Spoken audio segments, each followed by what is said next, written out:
Hello everyone, मेरा नाम प्रतीक्षा सिंह है। मैंने यूपी पीसीएस 2020 एग्जामिनेशन में 7th रैंक सिक्योर करी है और मैं इस वीडियो में आपसे अपनी मेंस की स्ट्रेटजी शेयर करना चाहूँगी। इसमें सबसे पहले मैं जीएस, फिर उसके बाद अपना ऑप्शनल, फिर एसए और हिंदी के बारे में के पेपर्स के बारे में मैं आपसे अपनी स्ट्रेटजी शेयर करना चाहूँगी। पहले सोर्सेज के बारे में बात कर लेते हैं। सोर्सेज मेरे मेजरली वही थे जो मैंने अभी प्रीलिम्स के बारे में आपको बताया अपने पहले वीडियो में, वही मेरे मेजर सोर्सेज थे। लेकिन सेकंड मेरा मेजर सोर्स इसमें न्यूज़पेपर भी था। तो मेंस के लिए थोड़ा अगर हमें रिफ्रेशिंग टॉपिक्स चाहिए या फिर रिफ्रेशिंग डेटा चाहिए तो हमें न्यूज़पेपर में जो भी डेटा आता है या कोई मैप आता है या कोई रिपोर्ट आती है तो वो मेरा मेजर सोर्स था। मेरा मेजर सोर्स न्यूज़पेपर में द हिंदू था, और अगर एक्सप्लेन्ड की बात करें तो वो मैं इंडियन एक्सप्रेस से पढ़ती थी, लेकिन वो मेजरली प्रीलिम्स फोकस होता था। तो मेंस के लिए मेरा मेजर फोकस होता था द हिंदू। स्टैटिक पोर्शन के लिए मेंस में सबसे पहले मैंने कोशिश करी थी, कुछ मेरे जो इनिशियल प्रिपरेशन के मंथ्स थे तो उसमें जो भी हमारा सिलेबस में जितने भी वर्ड्स लिखे हैं जिस पे हम अपना नोट्स बना सकते हैं, जैसे कि पेपर 3 में बायोटेक्नोलॉजी है या फिर आर्टिफिशियल इंटेलिजेंस है या फिर क्रिप्टो करेंसी है, ऐसे वाले टॉपिक्स के मैंने पहले स्टैटिक पोर्शन के नोट्स बना लिए थे कि भाई बायोटेक्नोलॉजी क्या होती है और उसके क्या प्रोज हैं, कॉन्स हैं, स्कीम्स क्या हैं। तो ये जो स्टैटिक पोर्शन है जिसे हम हर जगह लिख सकते हैं, वो वाली चीज़ों का नोट्स मैंने हैंड रिटन बना लिया था। हर टॉपिक में जिसमें जो भी नोट्स बन सकता है मैंने उसको कोशिश करी थी कि A4 शीट पे paper wise, topic wise notes बना लिए थे। Pearson India's content in civil services is known for being the world class. And now they have launched books on Indian culture, art and heritage by renowned authors Devdutt Patnaik, and Indian polity authored by Sriram Srirangam of Sriram's IAS and Rohit Deo Jha.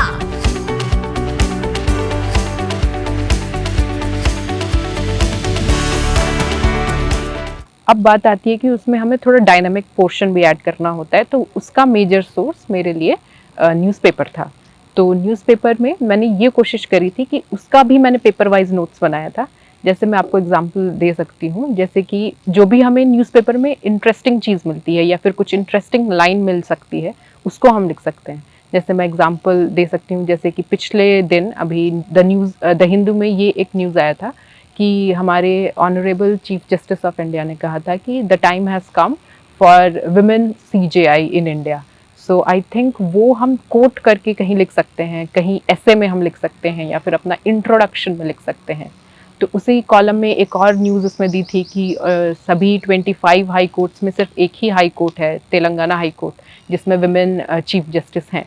तो ये वाला data हम अपना newspaper से लिख सकते हैं। जैसे पेपर 1 में विमेन का टॉपिक है, विमेन का एक आप A4 शीट में विमेन का टॉपिक लिख के उसमें जो भी आपको इंटरेस्टिंग लाइन या इंटरेस्टिंग डेटा या किसी का कोट मिलता है वो लिख लीजिए। ये मेरा सजेशन होगा, क्योंकि मैंने ऐसे जो भी डेटा होते थे मैं लिख लेती थी टॉपिक वाइज, और उनको जहाँ भी मुझे ऐसा लगता था कि मैं उसे इंट्रोडक्शन में या कॉन्क्लूजन में या ऐसे में किसी हेडिंग में यूज़ कर सकती हूँ, तो उन सबको मैं लिख लेती थी ताकि वो मेरे आंसर्स को इंटरेस्टिंग और अट्रैक्टिव बनाए। तो ये मेरा एक सजेशन होगा कि आप न्यूज़पेपर जब पढ़ें तो उसको मेंस के दृष्टि से भी पढ़ें, ताकि उसमें जो भी आपको कुछ डेटा मिलता है, मैप मिलता है, उसको आप अपना टॉपिक वाइज कैटेगराइज करके लिख लें और ये सोचते रहें कि हम कौन से आंसर में इसको यूज़ कर सकते हैं या कौन से टॉपिक में हम यूज़ कर सकते हैं। तो मेरा एक ये सजेशन होगा कि न्यूज़पेपर को इस दृष्टि से भी पढ़ें। मेरा एक ये सजेशन होगा। और दूसरा सोर्स मेरा मेंस के लिए था जो इनसाइट का साइनॉप्सिस आता है, वो वैसे इंग्लिश मीडियम वाले बच्चों के लिए हेल्पफुल है, लेकिन अब वो हिंदी में भी शुरू कर रहे हैं।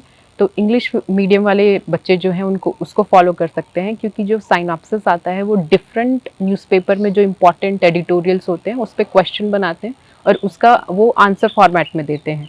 तो वो काफ़ी कंप्लीट आंसर होता है कि उसमें काफ़ी जो भी स्कीम्स हैं, अभी क्या रिकमेंडेशंस हैं, उन सबको वो लोग कंपाइल करके एक ही आंसर में देते हैं। तो आप उसको भी फॉलो कर सकते हैं।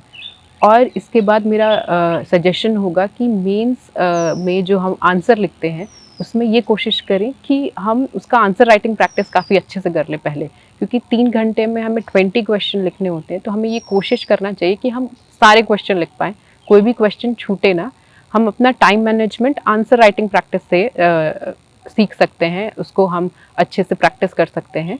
तो मेरा एक मेजर सजेशन होगा कि आंसर राइटिंग प्रैक्टिस ज़रूर करें, ताकि आपको अपना स्पीड का अंदाज़ा हो जाए, या फिर हमने अपने आंसर्स का लेंथ का अंदाज़ा हो जाए कि हमें कैसे करना है।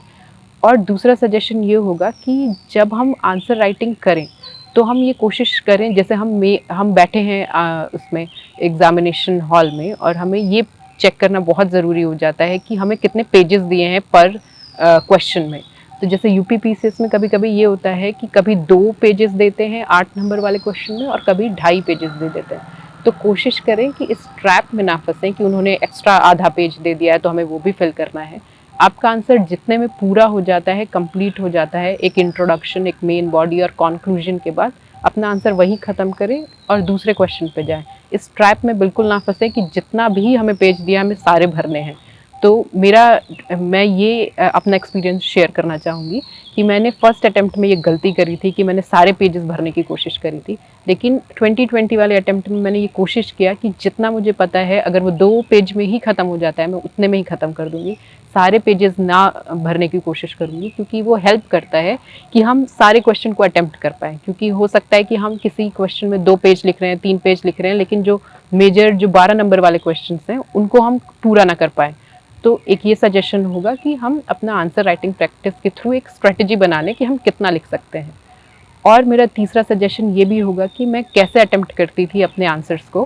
पहले मेरा ये सजेशन है कि आप कोशिश करें कि क्वेश्चंस ना छोड़ें, और जो मेजर मार्क्स कैरी करते हैं, जो 12 नंबर वाले क्वेश्चन होते हैं, उनको तो बिल्कुल ना छोड़ें, क्योंकि वो बहुत इंपॉर्टेंट होते हैं और उसमें ज़्यादा नंबर हम अच्छे से ला सकते हैं।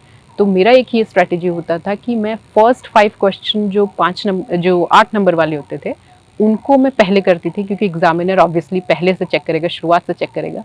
तो अच्छे जो हम आंसर लिख सकते हैं मैं वो आधे घंटे में फर्स्ट 5 क्वेश्चन कर लेती थी, तो जो 8 नंबर के होते थे। लेकिन जो नेक्स्ट 6 से लेके 10 है उनको मैं एकदम लास्ट वाले आधे घंटे में करती थी, ताकि मैं मेजर अपना टाइम दे सकूँ 12 नंबर वाले जो क्वेश्चन होते थे। तो 12 नंबर वाले क्वेश्चन में मैं कोशिश करती थी 2 घंटा या फिर अप्रॉक्सीमेटली 1.5 आवर या 145 मिनट्स देती थी, ताकि मेजरली जो मेरा पोर्शन है वो मेरा फोकस उस पर रहे। तो मैं फर्स्ट 5 क्वेश्चन करने के बाद 11 से लेकर 20 वाले क्वेश्चन करती थी। उनके बाद जब लास्ट हाफ एन आवर या 45 मिनट्स बचता था तो उसमें मैं लास्ट जो 5 क्वेश्चन पहले छोड़े हैं उनको करती थी। तो इस स्ट्रेटजी के थ्रू मैंने अपना क्वेश्चन पेपर पूरा किया। तो 2020 में ये था कि मैंने एक भी क्वेश्चन नहीं छोड़ा था। तो ये कोशिश करिएगा कि आप कोई क्वेश्चन ना छोड़ें, सारे क्वेश्चन अटेम्प्ट करें, ताकि हो सकता है कि आपने कुछ आंसर्स को आपने एवरेज लिखा है, लेकिन ये कोशिश करिए कि छोड़े ना, एवरेज लिख सकते हैं उसको भी लिखें, क्योंकि नंबर उससे आपको मिलने की प्रोबेबिलिटी बढ़ जाएगी। अगर आप छोड़ देंगे तो उसमें आपको 0 नंबर मिलेगा। तो इससे अच्छा आप कुछ ज़रूर उसमें लिख दें। एक ये मेरा सजेशन होगा। और जीएस के आंसर्स में मेरा एक और सजेशन ये होगा कि प्लीज़ आप हर आंसर में कोई ना कोई मैप, कोई ना कोई फ्लो चार्ट, कोई डायग्राम या कोई डेटा ज़रूर इंक्लूड करें, ताकि वो आपका एक सेंटर पीस हो जाए उस आंसर में, ताकि वो एग्जामिनर को अट्रैक्ट करे। सिर्फ लिखने से या पॉइंट वाइज लिखने से थोड़ा मोनोटोनस हो जाता है। तो अगर आप अपने हर एक आंसर में कोई मैप इंक्लूड कर देंगे या फिर कोई फ्लो चार्ट इंक्लूड कर देंगे तो वो, या कोई स्टार डायग्राम इंक्लूड कर देंगे, तो काफ़ी वो अट्रैक्ट करता है, वो इजीली फिर उसको एग्जामिनर जो है वो अच्छे से पढ़ पाता है। तो आप प्लीज़ ये कोशिश करिएगा कि हर एक आंसर में कुछ ना कुछ आप एक इंटरेस्टिंग चीज़ ज़रूर डालें। ये कोशिश करें। हो सकता है कि हर आंसर में पॉसिबल ना हो, लेकिन हर सेकंड आंसर में ज़रूर ऐसे डालने की कोशिश करें, क्योंकि फिर ये एग्जामिनर को अट्रैक्ट भी करेगा और हो सकता है कि वो अच्छे नंबर भी दे। तो एक ये मेरा सजेशन होगा। और दूसरा कि आप ज़रूर हर एक आंसर में स्ट्रक्चर ज़रूर मेंटेन करें। 1-2 लाइन का आप इंट्रोडक्शन दें। जो भी क्वेश्चन में मेजर पोर्शन है कि क्या लिखना है, कॉज लिखना है, उसका कॉन्सिक्वेंसेस लिखना है किसी क्वेश्चन में, तो उसको आप ज़रूर, जो भी आपका क्वेश्चन है उसमें जो उसका कीवर्ड है, अगर हो सके तो उसको हेडिंग में डाल लें। अगर उसने पूछा है कि इस इवेंट का क्या कॉज है, तो आप उसको प्रॉपरली हेडिंग में लिख दें, उसको इनबॉक्स कर दें, ताकि एग्जामिनर को पता चल जाए कि यहाँ से मेरा मेजर आंसर शुरू हो रहा है। और फिर उसको आप पॉइंट वाइज या डायग्राम में जैसा लिखना चाहें वैसा लिखें, और एक पॉजिटिव कंक्लूजन ज़रूर लिखें एंड में। 2 लाइन का हो, लेकिन एक ऐसा सेंस ज़रूर आना चाहिए कि आपका आंसर यहाँ ख़त्म हो गया है और आप ये कंक्लूजन में सजेस्ट करना चाहते हैं। और कंक्लूजन के लिए मेरा एक और सजेशन होगा कि आप ऐसा एक चार्ट बना सकते हैं या फिर एक डायरी में आप लिख सकते हैं कि कौन कौन सी कमिटीज़ जो होती हैं या कमीशन होते हैं या फिर डिफरेंट जो बॉडीज़ होती हैं, उन्होंने क्या क्या सजेशन दिया है, क्या क्या रिकमेंडेशन है।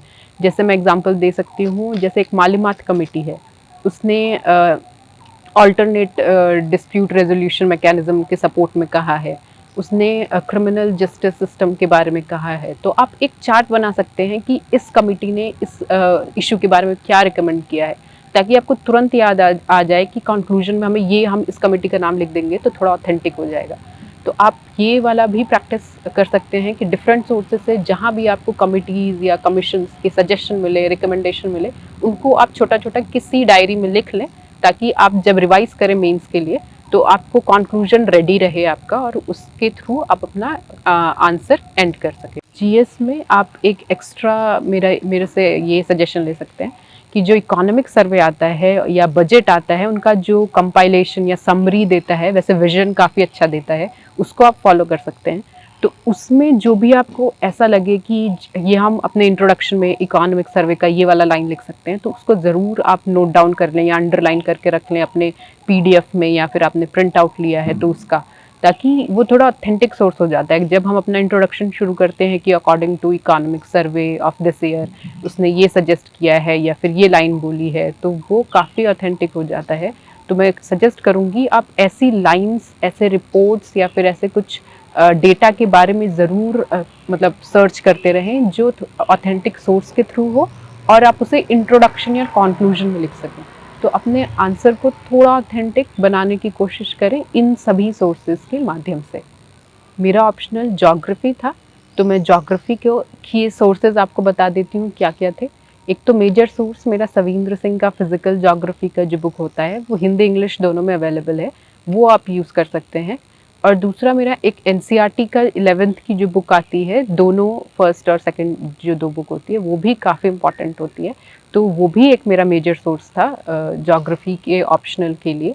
और ह्यूमन ज्योग्राफी के लिए मेरा मेजर सोर्स इंडिया के उससे खुल्लर एक बुक होती है, वो मैंने फॉलो किया था। ये 3 मेरे मेजर सोर्सेज थे यूपीपीसीएस में ज्योग्राफी ऑप्शनल के लिए।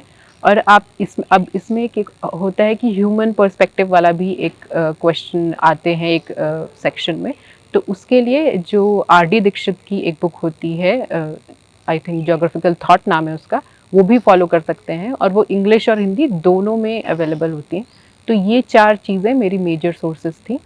और ज्योग्राफी में आई थिंक आंसर राइटिंग का जो प्रैक्टिस है वो बहुत इंपॉर्टेंट होता है, क्योंकि उसमें हमें डायग्राम हर एक क्वेश्चन में बनाने होते हैं। और अगर नहीं, आपको ऐसा लगता है कि नहीं बनाने, लेकिन फिर भी कोशिश करिए कि डायग्राम ज़रूर हम हर एक क्वेश्चन में डाल दें, डायग्राम। और सेकंड पेपर में इंडिया का मैप बहुत इंपॉर्टेंट है, उसको आप ज़रूर इंक्लूड करें, अपने हाथ से बनाने की कोशिश करें कि कितने जल्दी हम इंडिया का मैप और वर्ल्ड का मैप बना सकते हैं। वर्ल्ड का मैप कभी कभी ऐसा होता है कि हम एक कॉन्टिनेंट बना के भी पूरा कर सकते हैं, ज़रूरी नहीं है पूरा वर्ल्ड बनाएं। तो फिर आप कोशिश करिए मैप की ज़रूर प्रैक्टिस करें। कुछ भी क्वेश्चन हो अगर इंडिया स्पेसिफिक, उसमें इंडिया का मैप ज़रूर डालें। फर्स्ट पेपर में हम वर्ल्ड का मैप बना सकते हैं, डायग्राम बना सकते हैं। तो ज्योग्राफी के हर एक क्वेश्चन में कोशिश करें कि 1-2 हम मैप या डायग्राम ज़रूर डाल पाएँ, तो उससे ज्योग्राफी का आंसर काफ़ी ऑथेंटिक लगता है। एक मेरा सजेशन ज्योग्राफी ऑप्शनल वालों के लिए एक ये होगा। और इसमें भी यही है कि आपको एक स्ट्रक्चर मेंटेन करना है कि एक इंट्रोडक्शन होना चाहिए, मेन बॉडी होनी चाहिए और कंक्लूजन होना चाहिए। तो ये सभी आंसर्स में मेंटेन करना है। और एक ये भी सजेशन दूंगी कि इसमें हमारे पास 8 क्वेश्चंस आते हैं, उसमें से 5 करने होते हैं। तो प्लीज़ आंसर शुरू करने से पहले, मतलब आप जब चूज़ कर रहे हैं, तो प्लीज़ अच्छे से उसके तीनों जो पार्ट हैं उसको अच्छे से देख लें कि आपका जो भी इंटरेस्ट एरिया है उससे आया है, या फिर आप उसको अच्छे से अटेम्प्ट कर सकते हैं या नहीं। किसी एक क्वेश्चन के बेसिस पे पूरा वाला जो पूरा क्वेश्चन उससे ज़रूर उसको ना अटेम्प्ट करें, देख लें तीनों में आप अच्छा लिख सकते हैं तभी उसको अटेम्प्ट करें। और इसमें एक और सजेशन होगा कि हर एक क्वेश्चन में आप उसका पेज देख लें कि कितना पेज दिया है आंसर लिखने से पहले, क्योंकि मेरा एक एक्सपीरियंस था 2019 में, उसमें एक क्वेश्चन में उन्होंने सिर्फ एक ही पेज दिया था। और प्रॉब्लम ये हुआ कि मुझे लगा कि 2 पेज दिया होगा ऑब्वियसली, लेकिन वो एक पेज लिखने के बाद पता चला दूसरा पेज तो है ही नहीं। तो इसलिए आप पेज ज़रूर देख लें कि आपको कितने पेज में अपना आंसर कंप्लीट करना है। हो सकता है एक क्वेश्चन में वो एक ही पेज दें, लेकिन दूसरे क्वेश्चन में वो 4 पेज दे दें। तो प्लीज़ आप आंसर लिखने से पहले देख लें कि कितना पेज दिया है और हमें कितने में अपना पूरा आंसर फिट करना है। तो अगर एक पेज दिया है तो आपको उसी में लिखना होगा, क्योंकि और कहीं हम लिख नहीं सकते हैं। तो पेज ज़रूर चेक कर लें और फिर उसी में आप अपना इंट्रोडक्शन, मेन बॉडी और कंक्लूजन मेंटेन करने का कोशिश करें। ऐसे में हमें 3 ऐसे लिखने होते हैं, तो कोशिश करें कि पहले जितने भी ऐसे हैं, जितने भी उसमें ऑप्शन दिए हुए हैं, उसको हम अच्छी तरीके से देख लें कि हमारा क्या इंटरेस्ट है, हम किस में अच्छे से लिख सकते हैं। जो पीछे रफ वर्क के लिए पेज दिया होता है उसमें आप लिख लें कि हमें इस टॉपिक में इतने सारे पॉइंट्स पता हैं। आपको अगर कन्फ्यूजन हो तो हर एक जो भी सेक्शन होता है उसमें से 2 अगर आपको लग रहे हैं अच्छा मुझे 2 इसमें से ठीक लगते हैं, तो उसमें से एक को एलिमिनेट करने के लिए आप पॉइंट्स लिखना स्टार्ट कर लें कि अच्छा मुझे इसमें इतना सारी चीज़ें आता है, दूसरे वाले में मुझे इतना ही आता है। तो जिसमें आपको ऐसा लगे कि आप अच्छा लिख सकते हैं उसको चूज़ करें। और मेरा एक ये सजेशन होगा कि आप अपना इंट्रोडक्शन थोड़ा इंटरेस्टिंग बना सकते हैं। मैं हमेशा एक कोई ना कोई स्टोरी के साथ शुरुआत करती थी कि कोई स्टोरी लिख दिया, कोई क्वेश्चन है, कोई टॉपिक है, तो उससे जो एकदम रिलेटेड स्टोरी है या फिर कोई न्यूज़ रिपोर्ट आई हो जिसमें उन्होंने कोई स्टोरी बताई हो या फिर बहुत फेमस पर्सनैलिटी का कुछ भी रिलेटेड हो, तो आप इंटरेस्टिंग बनाने की कोशिश करें अपने इंट्रोडक्शन को। या फिर आपके पास कोई ऐसा रिपोर्ट का डेटा है जो वो एकदम जो भी आपका टॉपिक है उसमें आप इंट्रोडक्शन में लिख सकते हैं, तो आप ये सारी चीज़ें इंक्लूड करें इंट्रोडक्शन में, जो कि एग्जामिनर को अट्रैक्ट करे कि वो पूरा आपका ऐसे पढ़े। एक मेरा सजेशन ऐसे के लिए ये होगा, और ऐसे को ऑर्गेनाइज करने की कोशिश करें। पहले ही जैसे आप 15 मिनट दे सकते हैं हर एक ऐसे को ऑर्गेनाइज करने के लिए कि हमारा इंट्रोडक्शन ये होगा, बॉडी में हम ये पार्ट लिखेंगे, उसका आप हेडिंग भी पहले से सोच सकते हैं, और कंक्लूजन आपका क्या होगा, उसमें आप क्या सजेशन देंगे। तो ये सारी चीज़ें आप हर तीनों ऐसे के लिए आप अच्छे से रफ वर्क में पहले से ही लिख लें। जितने भी पॉइंट्स आ रहे हैं उनको अच्छे से ऑर्गेनाइज कर लें, और उनको फिर एंड में जब भी आपका टाइम स्टार्ट हो तो आप अपना लिखना स्टार्ट कर दें उसके बारे में। तो ऑर्गेनाइज रहेगा तो आप जल्दी भी लिख पाएंगे और एक फ्लो में भी लिख पाएंगे। ये ऐसे के लिए मेरा सजेशन होगा। और ऐसे में एक ये भी है कि आप इसके लिए कोई बुक तो हमें पढ़नी नहीं होती है, तो इसलिए विजन की जो मैगज़ीन है उसमें कुछ रिपोर्ट पे वो अच्छे से डिटेल में देते हैं, तो उसको आप हाईलाइट करके रख सकते हैं कि हम ये ऐसे में लिख सकते हैं। जीएस के लिए जब आप न्यूज़पेपर पढ़ते हैं तो उसमें जो आपने इंटरेस्टिंग लाइंस या कीवर्ड कुछ भी लिखा हुआ है, रिकमेंडेशन या कुछ भी कोट्स लिखे हुए हैं आपने, तो उन सबको आप यहाँ यूज़ कर सकते हैं। तो ये सजेशन होगा मेरा ऐसे के लिए। सेकंड, हिंदी के लिए, हिंदी में एक ये इम्पॉर्टेंट हो जाता है कि इसमें जैसे डिफरेंट लेटर्स आते हैं, परिपत्र आता है, कार्यालय आदेश लिखने को आता है, तो इन सब का आप क्या कर सकते हैं, पहले से ही नोट्स बना के रख लें कि अगर पूछा जाएगा तो डेफिनेशन तो ऑब्वियसली पूछी जाती है, तो सबका आप डेफिनेशन लिख लें, उसमें जो भी उसकी विशेषताएं पूछी जाती हैं तो वो लिख लें, और एक फॉर्मेट पहले से तैयार करके रख लें कि ऐसा ऐसा फॉर्मेट होता है। अब वो क्वेश्चन में ये भी दे सकते हैं कि आप सिर्फ फॉर्मेट बना दें, या फिर एक एग्जाम्पल दे के वो कहते हैं कि इसके ऊपर आप एक पत्र लिखिए।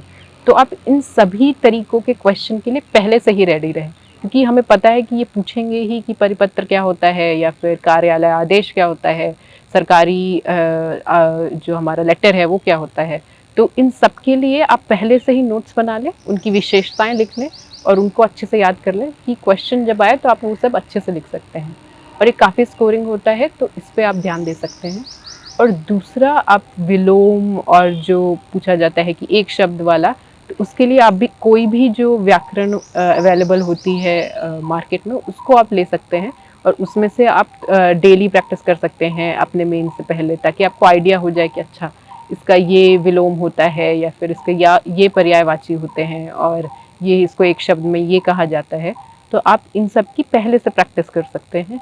और इसमें एक व्याख्या वाला क्वेश्चन होता है, संक्षेपण वाला होता है, तो इसको आप जो व्याकरण की बुक आएगी उसमें हो सकता है वो देते हैं कि ये कैसे लिखा जाता है, तो आप उसकी भी प्रैक्टिस पहले से कर सकते हैं। तो ये मेरा सजेशन हिंदी के लिए रहेगा। और मैं GS4 जो हमारा एथिक्स का पेपर होता है उसके बारे में भी आपको बताना चाहूँगी कि उसमें मेरी क्या स्ट्रेटजी थी। उसमें मेरा एक तो ये है कि UPPCS में 20 क्वेश्चन आते हैं, तो ये थोड़ा लेंदी पेपर हो जाता है, लेकिन इसमें केस स्टडीज़ 3 to 4 आती हैं, तो मेरी स्ट्रेटजी ये होती थी कि मैं सबसे पहले केस स्टडीज़ कर लेती थी, ढूंढ के जितने भी उसमें दिया हुआ है डिफरेंट क्वेश्चन में, उनको मैं अच्छे से पहले कर लेती, हाफ एन आवर या 45 मिनट्स में उनको ख़त्म कर लेती थी। फिर जो भी 8 नंबर के या 12 नंबर के क्वेश्चन होते थे उनको तब मैं अटेम्प्ट करती थी। और मैं GS4 के लिए आपको ये सजेस्ट करूँगी, जितने भी वर्ड्स उस सिलेबस में लिखे हुए हैं उसका आपके पास एक डेफिनेशन होना चाहिए रेडी, और बहुत सिंपल डेफिनेशन होनी चाहिए जिसको हम अच्छे से याद कर सकते हैं। एक ये सजेशन होगा, और हर का कोई ना कोई एक एग्जाम्पल आप लिख लें, कोई पर्सनैलिटी उससे रिलेटेड है या फिर आपका कोई पर्सनल एक्सपीरियंस है, तो सबका एक ना एक एग्जाम्पल ज़रूर लिख लें। और जब भी ऑब्वियसली वो पूछते हैं कि उसका एग्जाम्पल दीजिए, तो आपके पास वो रेडी रहेगा। डेफिनेशन और एग्जाम्पल आप हर एक टॉपिक का, हर एक उसमें जो भी वर्ड दिया है उसका आप रेडी रखें। और उसमें एक और हम लिख सकते हैं, जो केस स्टडीज़ होती हैं उनका भी स्ट्रेटजी हम बना सकते हैं कि हम उसमें एक नॉर्मल पहले इंट्रोडक्शन दे दें, फिर उसमें क्या कौन कौन से स्टेक होल्डर्स हैं वो हम फ्लो चार्ट से बना के बता दें। फिर जो उसमें क्वेश्चन में पूछा है कि आप इसका बताइए, आप होंगे तो क्या ओपिनियन होगा, तो अगर हो सकता है कि वो ये पूछते हैं कि आप डिफरेंट केसेस बताइए कि क्या क्या केसेस हो सकते हैं, तो आप उसके लिए टेबल बना सकते हैं। जैसे मेरा एक ये था कि मैं टेबल बना देती थी कि ऑप्शन 1 है तो इसके ये मेरिट्स होंगे, ये डीमेरिट्स होंगे, ऑप्शन 2 में ये मेरिट्स, ये डीमेरिट्स, और मेरा ये कोर्स ऑफ एक्शन होगा। तो एथिक्स के लिए आप थोड़ा स्ट्रेटजी पहले से बना के चल सकते हैं कि अगर ऐसा क्वेश्चन आया तो हम टेबल बना देंगे। डायरेक्ट उसने पूछा है कि भाई आप अपना बताइए क्या कोर्स ऑफ एक्शन होगा, तो हमारा स्टेप 1 स्टेप 2 ये होगा, और उसका साथ में आप रीज़न भी देते हुए जाएं। और इसके आंसर में आप ये कोशिश करें, जो भी सिलेबस में वर्ड दिया हुआ है कि इम्पार्शियलिटी होनी चाहिए, इंटीग्रिटी होनी चाहिए, इन्हीं सब का यूज़ आप बार बार करें, ताकि ऐसा हो कि एथिक्स के हम आंसर में थोड़ा एथिकल ही लिख रहे हों, ऐसा कोशिश करिए। तो ये मेरा सजेशन होगा एथिक्स के पेपर के लिए। और एक सजेशन मेरा इंटरव्यू के लिए भी होगा। मैंने 3 इंटरव्यू यूपी PCS के देखे हैं, और मोर और लेस मेरा एक्सपीरियंस ठीक था उनमें। तो मैं ये सजेशन आपको देना चाहूँगी इंटरव्यू के लिए कि उसमें हमारा इम्पॉर्टेंट होता है कि कितना हम कॉन्फिडेंट हैं और कितना काम है। अब हम जब बोर्ड को फेस करते हैं तो हमें ऐसा लगता है कि हो सकता है बोर्ड काफ़ी टफ हो या बहुत ही अटैकिंग मोड में हो, तो आप जैसा भी आपको मिले, थोड़ा फ्रेंडली भी आपको मिल सकता है बोर्ड, तो आप अपना कामनेस ना खोएं, कॉन्फिडेंट रहें। हो सकता है कि वो थोड़ा टफ होके आपका पेशेंस चेक करना चाह रहे हैं, तो आप हर एक आंसर में मेंटेन करें अपना पेशेंस। और हो सकता है कि ऐसे क्वेश्चन पूछें कि आपको नहीं आता है, तो आप सिंपली मना कर दें कि हम नहीं आता है, मैं इसको रिवाइज़ कर लूँगा या कर लूँगी बाद में। तो सिंपली आप जो भी आंसर है, आपको नहीं आता है क्वेश्चन का आंसर, तो आप उसे आराम से मना भी कर सकते हैं। फर्स्ट इंटरव्यू में काफ़ी क्वेश्चंस मैंने मना भी कर दिए थे, तो ऐसा कोई प्रॉब्लम नहीं है कि हम मना नहीं कर सकते हैं। और अपना मैं ये सजेस्ट करूँगी, जब आप मेंस की तैयारी करते हैं तो जिस तरीके से हम हर टॉपिक का ये देखते हैं कि क्या प्रो है, क्या कॉन्स है, तो उसको भी आप इंटरव्यू में यूज़ कर सकते हैं कि जब भी आप अपना आंसर दें तो उसको बैलेंस उसमें बना के रखें। एक्सट्रीम किसी चीज़ पे ना जाएं कि हमें कोई भी क्वेश्चन पूछा है तो उसके एक्सट्रीम एंड में ना जाएं, बैलेंस बना के रखें।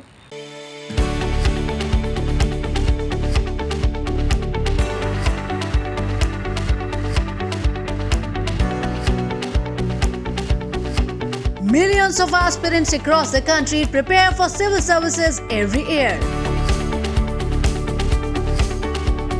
As many as 8 lakh students appeared for the civil services exam in 2019, which is considered the most widely taken exam in the country. Pearson India's content in civil services is known for being the world class. And now they have launched books on Indian culture, art and heritage by renowned authors Devdutt Patnaik, an Indian polity authored by Sriram Srirangam of Sriram's IAS and Rohit Deo Jha. 25 years ago, I had given a UPSC exam. I had gone through it, and I went through, got through, but I didn't do very well in my interview. And the question related to heritage and tradition, and it has always bothered me. So I said, this is an opportunity to right the wrong. because why could I not answer the question properly is because it was not clearly explained to me. And I said, okay, let me, at least as a responsible citizen of our country, put together a book that will make things simple and easy. And that was the reason I did it. And really, culture and mythology have a very close relationship. Mythology is more abstract, culture is more concrete. They are like sort of two sides of the same coin. So I focused more on the abstract aspects. I enjoy it, and I realized I was not paying attention to the material aspects of the culture, and that happened around the same time. My friends who are experts in museum craft and experts in museums were telling us how they struggle to get information out to young people. So all came together, and this was a great opportunity for me to also streamline my thoughts. So I took the opportunity, and it took some time, but it did. Another book titled Indian Polity, authored by Sriram Srirangam and Rohit Diojha, covers important chapters on the Indian Constitution, its sources and amendments, directive principles of state policy, fundamental rights and duties, and acts related to it, election commission and schedules. Given the fact that polity has significant weightage in the exam, it can make or break your progress. So it matters quite a bit that we are, in tune with the changes. My idea, dream, desire, whatever, is to make my students feel utterly comfortable with the book. Lectures are there to back it up. Q&A is there. WhatsApp is there. Everything is there so that you are on track to making it. But the book should give you so much relief that you should dance and sing at the end of the day after finishing a chapter. Along with the new rich titles, Pearson India is offering an app both on Android and iOS, which will provide a blended learning experience to students and brings the learning content in an innovative bite-sized format, which will be made available to the aspirants on the daily basis. Pearson India is partnering with eminent content creators for this app and will be offering the resources free to the aspirants. The idea is digital first company in the education segment, keeping current pandemic challenges in the mind. Over the last 1 year, during the pandemic right through, like anyone else, we were also confronted with a lot of challenges in terms of how to deliver solutions, because schools were not working, institutes were not working, students were at home stuck, educators were not able to do face-to-face teaching, etc. So largely the online mode, but the challenge was how do you still keep the learning curve intact? So whether it is K-12, the higher ed, test preparation is what we are focused on today, and professional educations. I think Pearson took this lead of creating this entire online ecosystem, and we're happy to share that across India, we were able to connect with more than 10,000 teachers through various online training interventions, workshops, webinars, etc., which actually greatly helped the teachers to deliver the process of learning to the students. So that was a great experience and learning for us, because we also had to sort of quickly develop this capability, imbibe and move forward. But if you look at specifically the test prep segment, I think apart from the postponement of the various cycles, etc., the real challenge was how do you create capabilities and solutions for these high-stake exams, be it NEET or IIT, JEE, UPSC, through great content and something where you can also build in assessment solutions, mock tests, and good amount of preparation resources so that the learners could take those exams being fully prepared. So this is yet another step in that direction.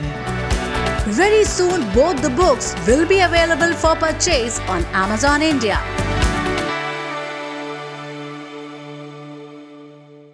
और एक suggestion होगा कि उसमें हम अगर हम उन्होंने एक सिचुएशन दे दी है तो उसमें हम क्या करेंगे, तो उसके लिए सजेशन होगा कि आप जो भी कॉन्स्टिट्यूशन या पॉलिटी में हमने अब तक पढ़ा है, तो प्रो कॉन्स्टिट्यूशन रहने की कोशिश करें, प्रो सिटीजन रहने की कोशिश करें, और एंड में प्रो गवर्नमेंट रहने की कोशिश करें। अगर वो पूछते हैं कि ये गवर्नमेंट की स्कीम अच्छी है या गलत है, तो आप उसमें कॉन्स्टिट्यूशन के आप लेंस से देख सकते हैं कि अच्छा ये कॉन्स्टिट्यूशन के अकॉर्डिंग है तो ठीक है, और अगर हो सकता है कि वो पीपल के अगेंस्ट हो या फिर कुछ उसमें एलिमेंट हो कि वो माइनॉरिटी के अगेंस्ट हो, तो आप उसको टैकल कर सकते हैं कॉन्स्टिट्यूशन की जो भी आपको आर्टिकल्स याद हैं उसके हिसाब से, फंडामेंटल राइट्स क्या हैं उसके हिसाब से आप बता सकते हैं, और बैलेंस रहने की कोशिश कर सकते हैं।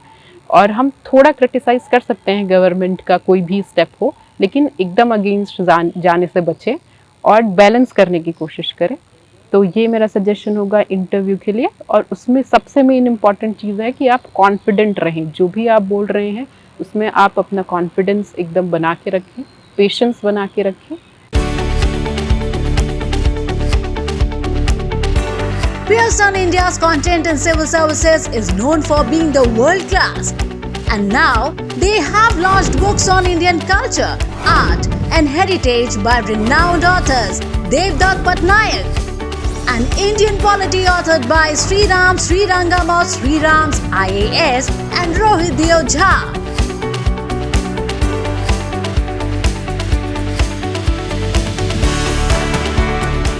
और यहाँ मैं अपना वीडियो एंड करना चाहूँगी, और मैं आप सबको थैंक यू बोलना चाहूँगी कि आप मेरी स्ट्रेटजी सुन रहे हैं। और दूसरा ये कि आप प्लीज़ उन्हीं चीज़ों को इंक्लूड करें जो आपको सही लगता है, अपना स्ट्रेटजी पे पूरा विश्वास रखें। और thank you for watching me, thank you DKT मुझे ये प्लेटफॉर्म देने के लिए कि मैंने आपके माध्यम से आप सबको अपनी स्ट्रेटजी बताई। और thank you for watching me.